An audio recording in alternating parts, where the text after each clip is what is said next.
Les amis, bienvenue dans cette nouvelle édition d'ActuFoot. On va tout de suite revenir sur la semaine des Aigles avec notamment un récital signé Yves Bissouma ce samedi contre Liverpool. C'est juste après le jingle. Comme d'habitude, on commence par la rubrique des infos croustillantes du jour dans laquelle on vous a réuni l'essentiel de l'actu de nos Aigles. C'est parti.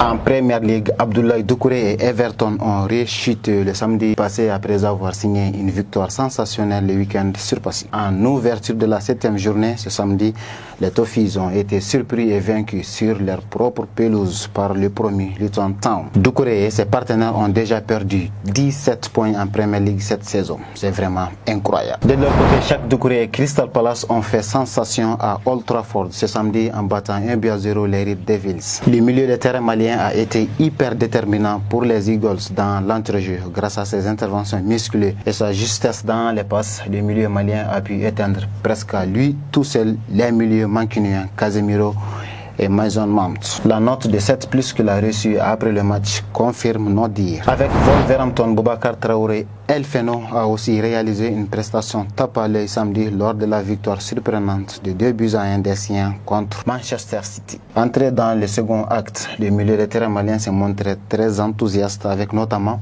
un pressing efficace sur les milieux Citizens. El Feno, qui regagne en confiance, a aussi été précieux lors des phases défensives de son équipe qui a réussi tant bien que mal à conserver son avantage au score et de mettre un terme à la série d'invincibilité des hommes de Pep Guardiola en Premier League. En Espagne, Amari Traoré et la Real Sociedad ont écrasé 3-0 l'Athletic Bilbao ce samedi lors du derby basque de la 8e journée. En très grande forme en ce début de saison, le capitaine des Aigles a réitéré ses services très satisfaisants sur son côté. Le latéral de 32 ans a été très vigilant pour contrer les débordements de Nico Williams. Il a aussi été un plus significatif pour ses coéquipiers en attaque. Cette victoire confère à Amari et sa bande la 4e place de la Liga en attendant leur déplacement périlleux de ce mardi en Autriche pour affronter les RB Salzbourg en Ligue des Champions. L'occasion de se frotter à ses compatriotes Sékou Koïta et Néné Dorgeles. En France, la 7e journée de la Ligue 1 a été marquée par la victoire renversante de l'AS Monaco de Mohamed Kamara ce samedi sur l'Olympique de Marseille. Le milieu malien a débuté le match sur le banc par précaution pour éviter une fatigue musculaire puisqu'il avait participé à tous les matchs de son équipe depuis le début de la saison. Néanmoins, ses partenaires ont pu faire l'essentiel pour battre les Marseillais malgré qu'ils ont été menés à 2 reprises. Avec Clermont, Cheikh Oumar Konaté prend de l'élan match après match. Le samedi passé, le défenseur malien a joué un rôle important lors du nul contre le Paris Saint-Germain. Le latéral de 19 ans a été très dynamique sur son côté avec des montées incessantes et des gestes défensifs brillants. Il aurait même pu être récompensé par un but, mais Donnarumma a repoussé sa frappe en première période. Les amis, dans l'ensemble, on peut dire que nos aigles sont en jambes, mais il y en a un qui a encore mieux fait que les autres. C'est notre aigle du jour.